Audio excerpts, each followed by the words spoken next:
যারা সদ্য মা হয়েছে বা মা হব হব করছে ভিডিওটা তাদের জন্য, বিশেষ করে যেই সব মায়েরা ব্রেস্ট ফিডিং করায় তাদের এই কথাটা অনেকবার শুনতে হয় পরিবারের নানাজনের কাছ থেকে, বড়দের কাছ থেকে, যে বাচ্চাদের যদি কোনো অম্বল হয়, পটি হয়, সেটা নাকি মায়েদের থেকে হচ্ছে। যেহেতু তারা ব্রেস্ট ফিডিং করছে তাই মায়েদের অম্বল করলে, মায়েরা কোনো এটা সেটা খেলে বাচ্চাদের নাকি সেই জন্যই সব কিছু প্রবলেম হচ্ছে।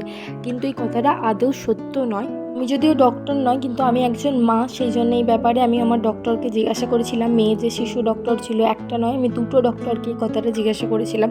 তারা দুজনেই বলেছেন যে এরকম কিছুই হয় না, মায়েদের থেকে বাচ্চাদের কোনো রকম অসুবিধা হয় না ব্রেস্ট ফিডিং করাতে। আমি নানাজনকে নানা উদাহরণ দিয়েও বুঝিয়েছি, গরুর নিয়ে উদাহরণ দিয়ে বুঝিয়েছি, তবে যে বোঝার নয় সে বুঝবে না। তোমাদের এই ধরনের প্রবলেম হলে তোমরা ডক্টরের সাথে কথা বলতে পারো বা জিজ্ঞেস করতে পারো। তখন যদি আমি ভিডিও করতাম তাহলে হয়তো রেকর্ডিং করতাম, তখন এইসব মাথায় আসেনি।